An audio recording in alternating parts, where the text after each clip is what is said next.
kaya nahihiya at rasabante. Iniisip kung paano kita maaatake. Naninigas ang dila ko, di ko masabi. Baka mamaya mapahiya lang ako ate. Alam mo bang, itataya ko ang lahat ng kayamanan ko, maiuwi ka lang. Pero kung talagang ayaw mo, edi wag na. Para mo na rin pinatunayan na duwag ka. Kung alam mo lang ako'y hibang na. Gusto ko ngayon sa akin ay malibang ka.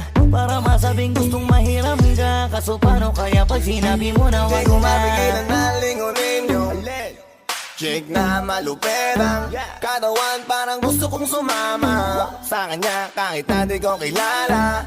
Nagdadalawang isip kong lalapitan ba kita, baka sakaling makausap ka. Huwag ka na munang aalis, yan sa pwesto mo mahirap na baka ako'y mapurnada. Let me hear you say